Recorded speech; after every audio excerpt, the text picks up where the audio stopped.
Boa tarde, pessoal. Boa tarde. Meu nome é Igor Amadeus, eu sou residente aqui da Medicina Esportiva, sou R2. Hoje eu vou falar para vocês sobre exercício físico no paciente com diabetes tipo 1, tá bom? Vamos lá começar a nossa apresentação. Eu vou colocar o celular aqui embaixo para poder falar melhor para vocês. Vamos lá. Bom, uma pequena introdução, tá?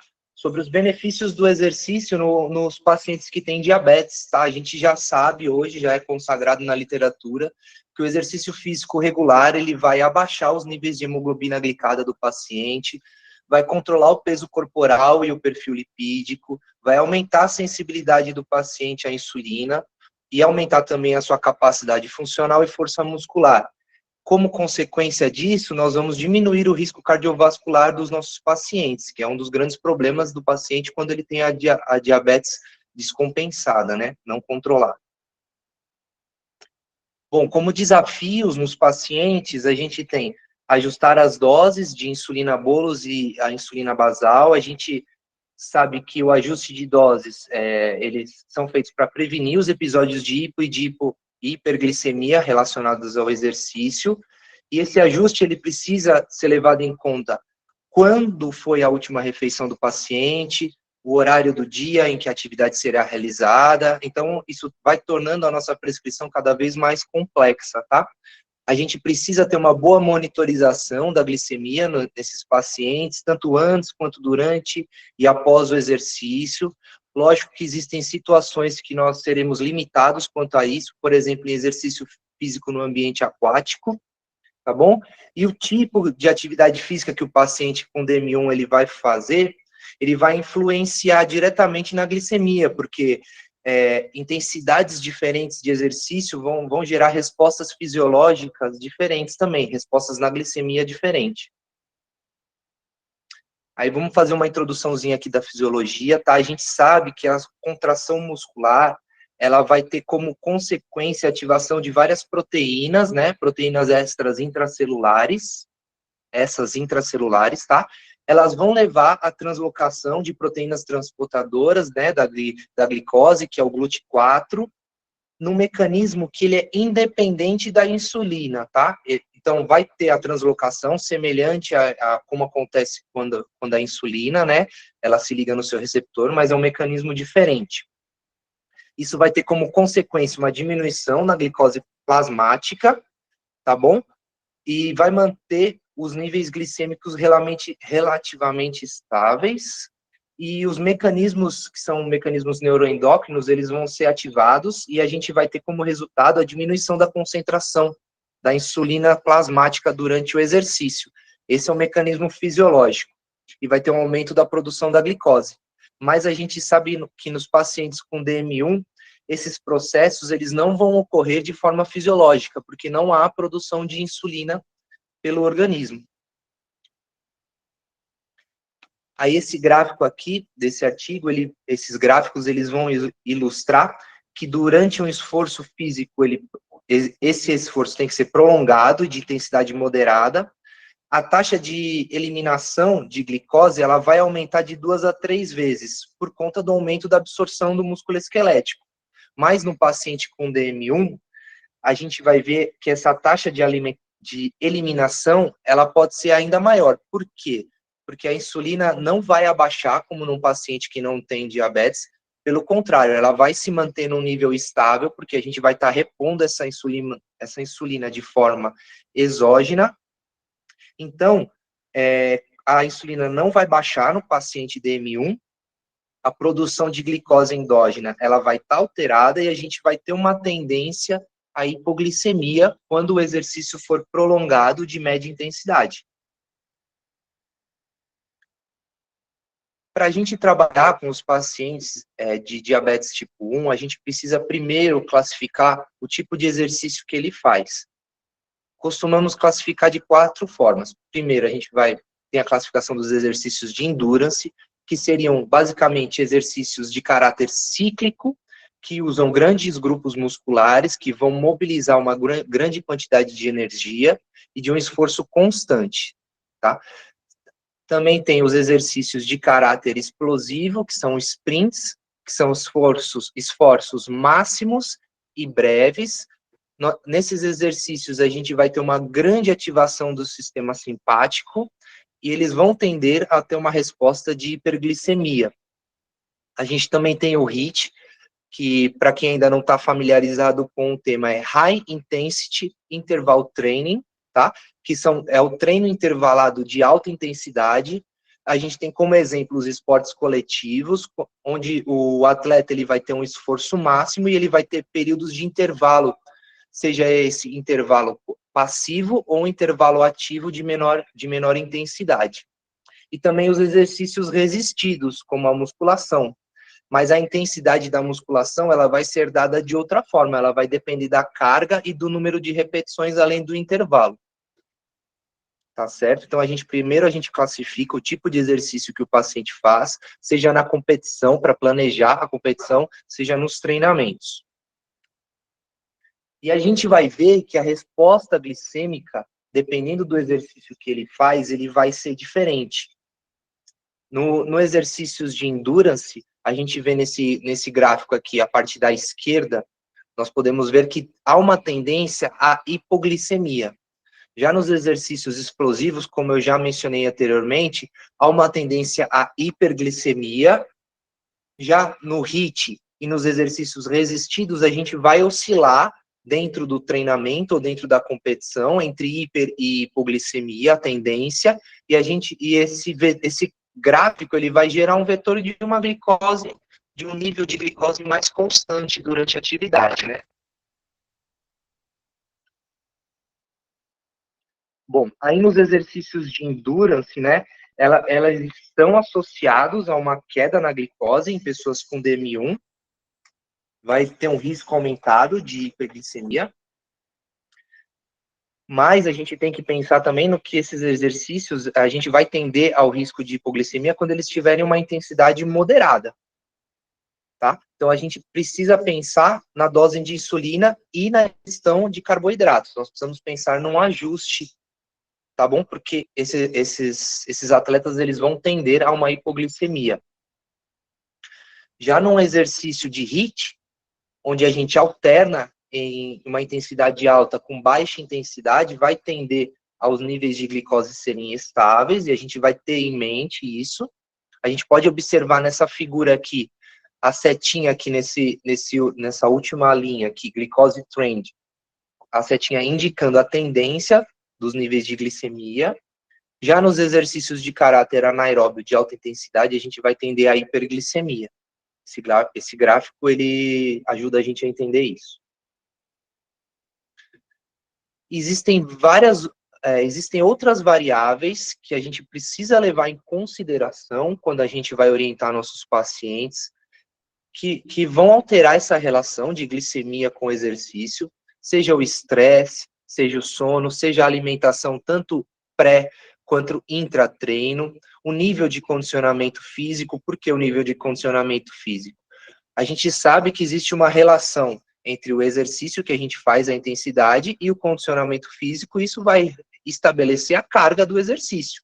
Para uns, correr a 10 km por hora vai ser intenso, e para outros vai ser uma intensidade leve, tá certo? O horário do dia que está sendo realizado o exercício, tá?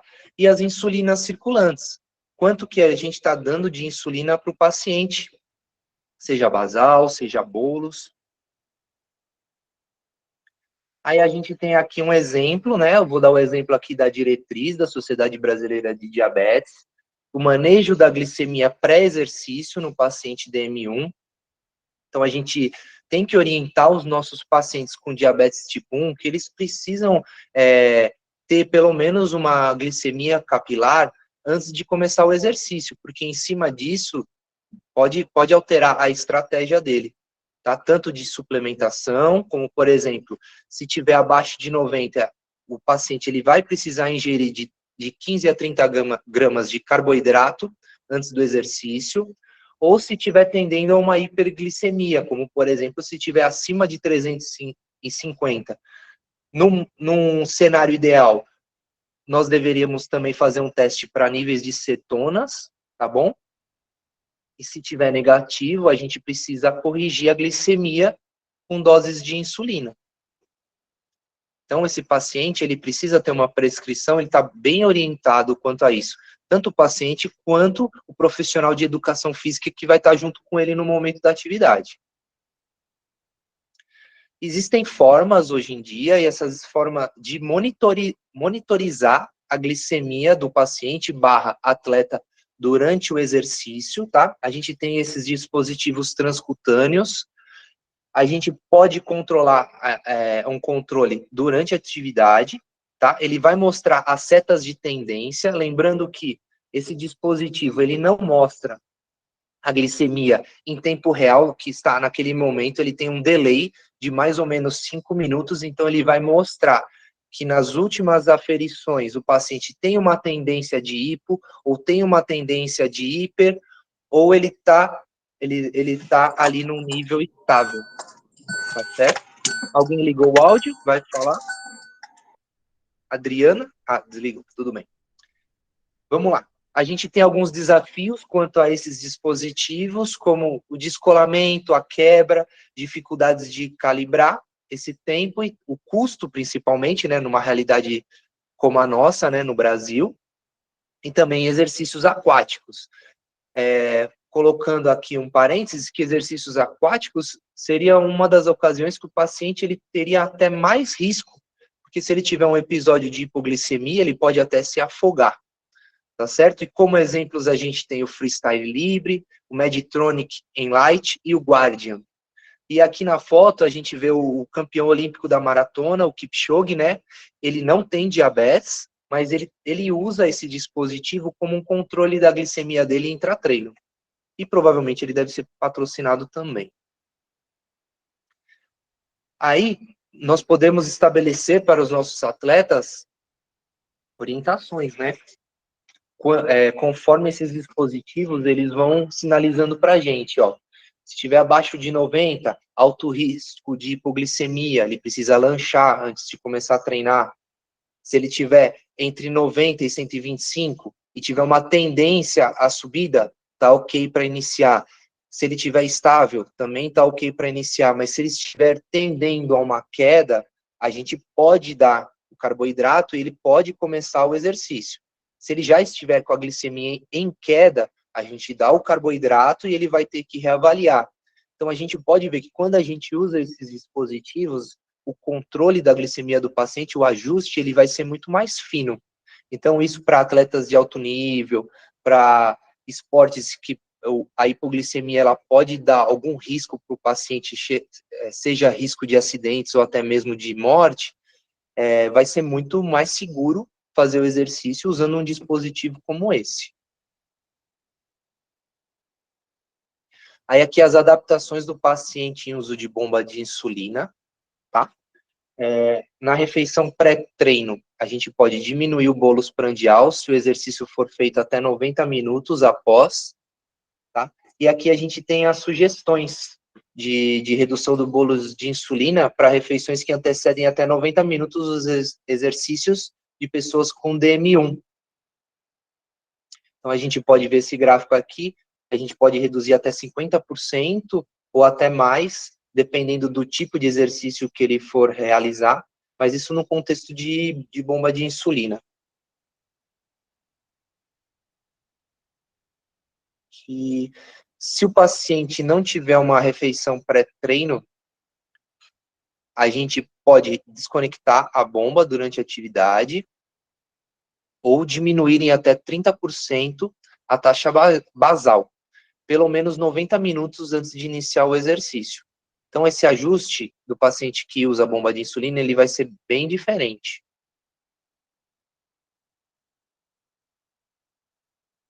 E agora a gente precisa ter atenção também, deixar claro isso, que reduções excessivas antes ou durante a atividade, combinadas com a ingesta de carboidrato, o paciente agora ele vai tender a um risco de hiperglicemia.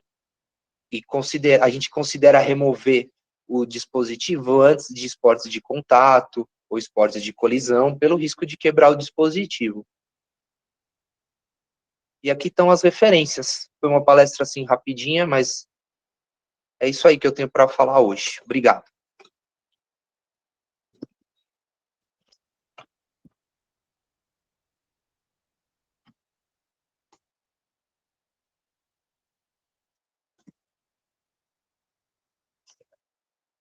Professora Andréia?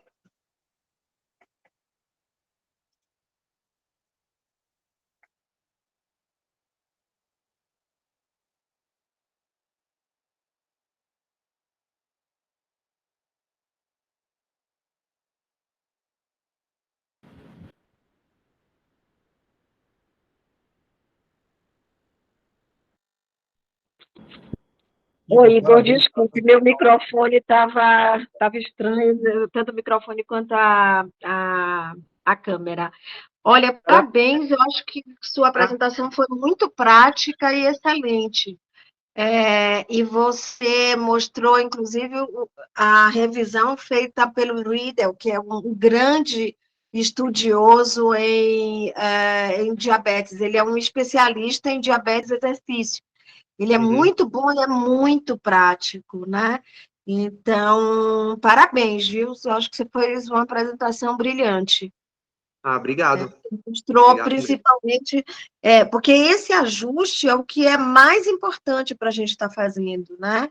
E realmente, para aqueles pacientes que não têm Libre, o jeito que tem é eles, pelo menos durante uma atividade que dure pelo menos em torno de mais de meia hora, uma hora, mais ou menos, eles fazerem pelo menos uma ponta de dedo depois de uma meia hora de exercício para a gente ver como é que ele está se comportando, né? Como é que está ficando aquela glicemia. Então, eu acho que você abordou super bem. Parabéns, viu? Obrigado, professora. A Adriana está querendo falar. Desculpa a interrupção na aula, porque eu estou em trânsito, indo para o ambulatório. Vocês estão me ouvindo bem? Sim. Só que, parabéns pela apresentação, foi sucinta, mas foi muito objetiva. E eu queria só fazer uma consideração, né, sobre o HIIT, que a gente até viu no CIEX, acho que, se não me engano, de 2019, que eu e o Marcos falamos sobre exercício HIIT, especificamente, e diabetes, que tem uma oscilação, realmente, como você falou, e tem uma tendência à hiperglicemia no pós-exercício, naquele efeito EPOC, que a gente, depois a gente acompanhou um atleta que fez a demonstração do HIIT, e realmente a gente observou isso, que ela ficou com vários picos de hiper, né? Foi a Denise Franco até que fez o mapeamento dela, e por conta daquela demonstração que ela fez lá no congresso. Então, realmente tem uma oscilação bem significativa, e o HIIT já requer um precedente aí, né? Não é qualquer atleta, qualquer pessoa que consegue fazer, mas ele tem mesmo uma oscilação que tem que ser acompanhada, principalmente no pós-exercício. A professora Andréia quer falar.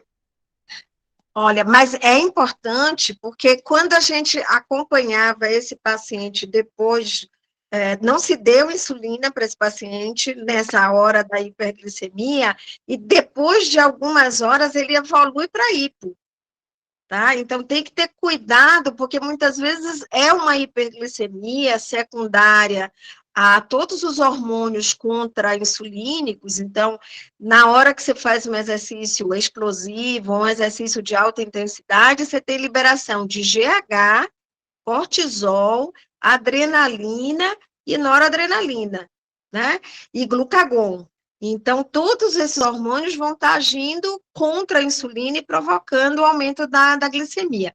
Então, ele aumenta, como a Adriana falou, mas tem que ter cuidado naquele indivíduo que faz o HIIT, porque depois essa glicemia começa a cair, né? Então, e começa e cai bastante, e tem que ter cuidado, então, com uma hipoglicemia, por exemplo, 12 horas após um HIIT. Então, é por isso que no diabético tipo 1, o ideal é que ele faça exercício todos os dias, até por conta do que você falou, em termos de resposta melhor à insulina que está sendo aplicada. É preferível que ele faça todo dia, até menos tempo, do que ele fazer um dia e não fazer no outro. Porque senão a dose de insulina dele vai variar mais ainda. Então, eu acho que isso é uma outra coisa que é importante a gente estar colocando. Professora, posso tirar uma dúvida? Claro. Assim, a gente sabe, né, como eu falei aqui, que quando a gente faz um exercício de alta intensidade, a gente aumenta a secreção dos hormônios contrarreguladores, o fisiológico, né, e diminui a secreção de insulina. Beleza. Mas aí um paciente com DM1, a gente vai estar dando a insulina para ele. Ele vai estar em níveis de insulina mais altos do que se ele não fosse diabético. E os hormônios contrarreguladores, eles vão elevar da mesma forma que uma pessoa que não tem diabetes, ou eles vão elevar menos por conta dessa inibição, digamos assim, tendo o estímulo da insulina? Porque a gente sabe que tem um equilíbrio insulina-glucagon, por exemplo. Como é que vai estar essa resposta? Mas veja só, eles têm a resposta contra-insulínica semelhante, né? Então, eu nunca vi um trabalho específico sobre isso, Igor, mas o que eu imagino é que eles tenham uma resposta semelhante, tá? Que eles talvez do glucagon, talvez tenha uma diminuição de células alfa pancreáticas, e aí gere uma redução no glucagon, talvez em pacientes diabéticos há muitos anos, pacientes com diabetes há muitos anos, né?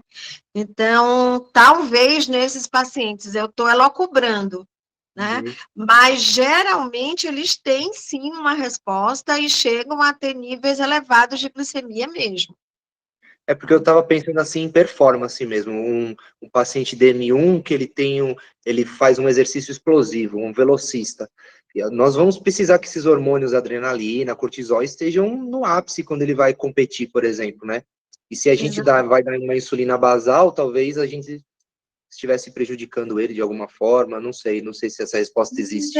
Não, eu acho que isso não. Eu acho que você não chega a prejudicar. Você tem que realmente avaliar a dosagem que você está dando, né, da insulina. Geralmente, o que se faz é realmente reduzir 1/3, mais ou menos, da dose, ou a depender da intensidade do exercício. Então, se consegue fazer isso para evitar que o indivíduo tenha hipoglicemia, porque, na verdade, Igor, o atleta, ele se sente mal no exercício quando ele está na hipo. Então, ele tem muito medo de hipo. Tinha um trabalho mostrando que atletas diabéticos muitas vezes estavam mais descompensados do que os indivíduos não diabéticos, do que os diabéticos que não faziam exercício, por incrível que pareça. Porque eles tinham tanto medo da hipoglicemia que, no final das contas, eles terminavam não aplicando a dose ideal de insulina, entendeu? Então, mas eu não vi nada sobre a presença da insulina exógena atrapalhar a produção de hormônios contrarreguladores. Ok, obrigado. Tem uma pessoa que levantou a mão. Acho que tem alguém que levantou a mão, Mário. Oi, tudo bem? Boa tarde, prazer, eu sou o Marlos, sou o novo R1 de Medicina Esportiva. Então, falou aqui que após 12 horas do HIIT, os pacientes do DM1 têm uma tendência a fazer hipoglicemia, né? O protocolo de aferição da glicemia capilar muda alguma coisa ou só é o cuidado que acaba sendo redobrado, a atenção?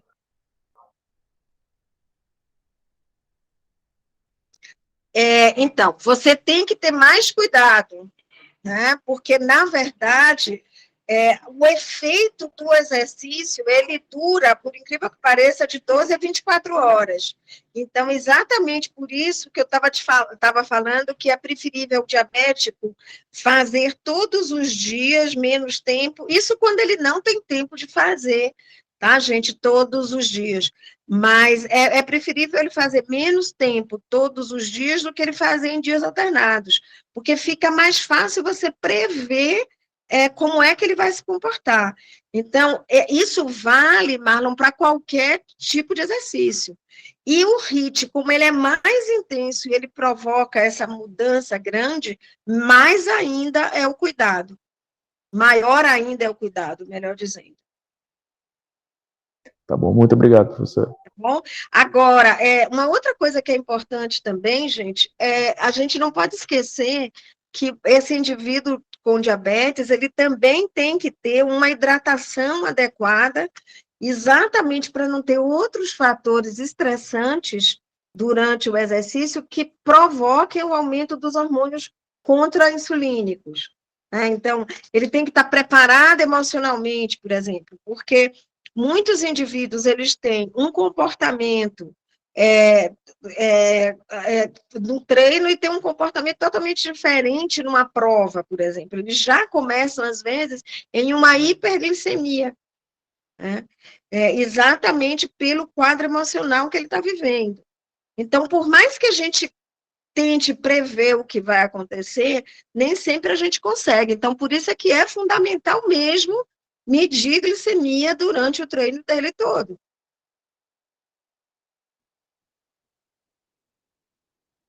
Tá? Mais alguma coisa? Marcelo? Olá, pessoal. Boa tarde a todos. Igor, parabéns pela apresentação. Excelente. Foi bem direto e na questão nutricional, isso é muito importante para mim, que é uma das dificuldades que eu vejo com os pacientes de diabetes tipo 1, é realmente a escolha do carboidrato, tanto antes como durante o treino, né? Porque a gente tem uma alteração de indivíduo para indivíduo, né? Tanto com hiperglicemia ou hipoglicemia. E muitas vezes a escolha do carboidrato de rápida ou lenta absorção vai fazer toda a diferença para esse indivíduo continuar a atividade física dele, né? Então, uma das dificuldades que eu mais sinto é realmente... sinto não, eu tenho que estar o tempo todo ali em contato com o educador físico, porque as variáveis da atividade física, como o tempo, duração do treino, né, a intensidade desse treino, o tempo de descanso disso, muda totalmente a disponibilidade, por exemplo, de macronutrientes que ele vai utilizar ali durante a atividade física, né? Então, a pergunta aqui que eu quero dizer é, esse indivíduo com diabetes tipo 1, é necessário que ele faça um controle, a medição dessa glicemia antes de iniciar a atividade física para saber o tipo de carboidrato que ele vai tomar, ou só durante que faz essa medição?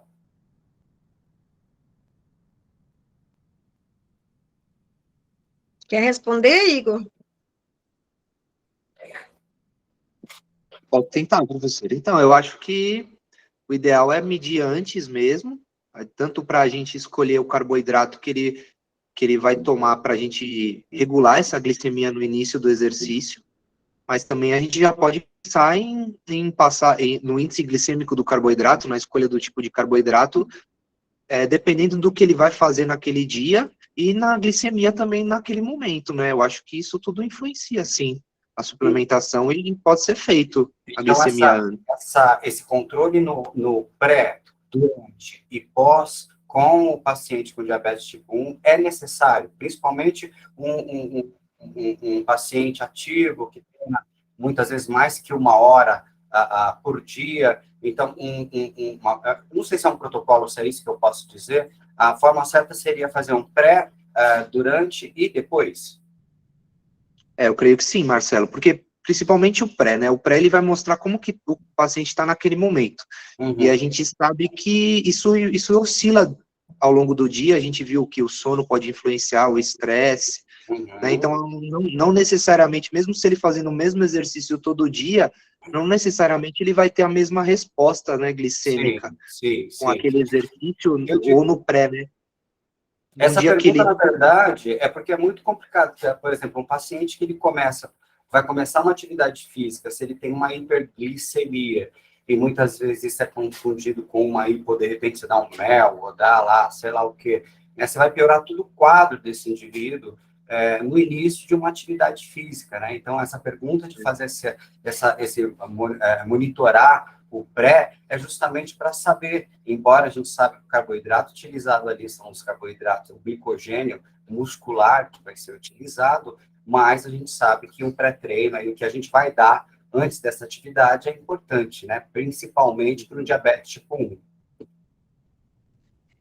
Marcelo, tem uma maneira assim, mais prática e que ajuda também, que é o seguinte, geralmente, aquele paciente que vai começar uma atividade aeróbia de média intensidade, mais prolongada e que tem um risco maior de hipoglicemia, o ideal é que esse paciente comece a atividade física com uma glicemia em torno de 150, mais ou menos, 120 a 150. Ok. Né? Porque você sabe que essa glicemia vai baixar. Uhum. Por outro lado, se ele vai fazer um resistido, em torno de 90, 120, ajuda, porque você sabe que essa glicemia vai aumentar. Uhum. E aí você define, tentando jogar essa glicemia em torno aí desses 150 para um paciente que vai estar iniciando uma atividade moderada de longa duração, em uma atividade aeróbia, você pode usar como regra, assim, como estimativa, vamos dizer assim, aquele fato de cada 15 gramas de carboidrato elevar em 50 miligramas de glicemia. Né? Então, isso é uma coisa que, na prática, ajuda muito. É claro que tem uma variação de paciente para paciente, mas é uma maneira de você começar a lidar com esse indivíduo diabético. Perfeito. E, geralmente, o que se faz é uma misturinha de carboidrato. Então, se usar tanto carboidrato de absorção longa, como o carboidrato de absorção rápida, se essa glicemia inicial, ela for uma glicemia mais próxima de 100, de 90, vamos dizer assim. Perfeito. Um blend de carboidrato. Seria uma boa estratégia. E aqueles indivíduos que já têm uma glicemia, por exemplo, superior a 120, você usar muito mais um carboidrato que seja de absorção mais lenta para ele atingir em torno de uns 150 e daí começar a atividade física com mais segurança. Uma palatinose, por exemplo. Perfeito. Isso, tipo palatinose, entendeu? Agora, com certeza, nas atividades de mais longa duração, é muito importante ele fazer uma glicemia, por exemplo, depois de uns 30 minutos de realizado o exercício, Perfeito. de iniciado o exercício. Maravilha. Obrigado, pessoal. Agora, uma outra coisa que eu acho que é importante a gente abordar é o cuidado que a gente tem que ter com as vestimentas desse indivíduo com diabetes. Então, lembrar principalmente da meia que ele vai utilizar para evitar que tenha lesão nessas meias e no tênis que ele vai utilizar, e lembrar esse indivíduo que ele tem que olhar os pés sempre, porque eles podem ter um quadro de neuropatia periférica, e essa neuropatia impedir que eles tenham uma sensibilidade adequada para perceber alguma lesão. Então, esses indivíduos atletas, eles precisam ter ainda mais cuidado com os pés. Então, usar meias que evitem uma transpiração excessiva ou que permitam uma absorção do suor é uma instrução muito importante para a gente estar fazendo para esses indivíduos.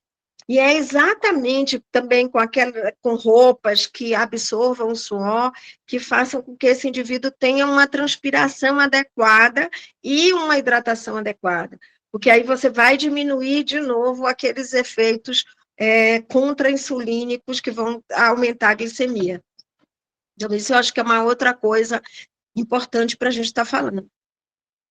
O local da aplicação também, né, que a gente não mencionou, mas que é muito importante, né?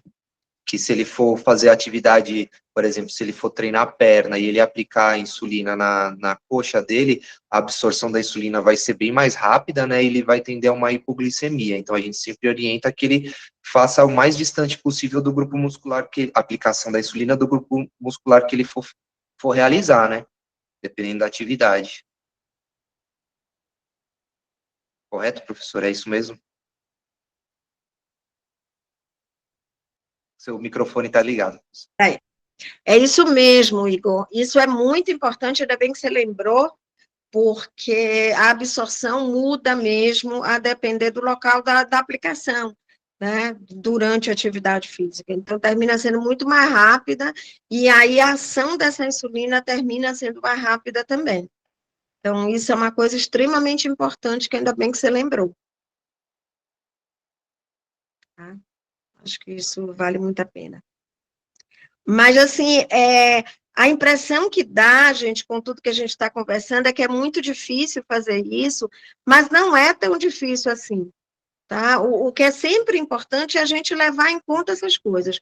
A glicemia que ele está iniciando o exercício, no medo, diminuam a insulina basal e depois vocês, se for necessário, vocês utilizarem uma insulina ultra rápida para corrigir, mas não fiquem com medo de acompanhar os pacientes para fazer atividade física, porque a coisa que eles mais se chateiam é quando eles se sentem incapazes, porque os próprios médicos estão com medo de tratá-los.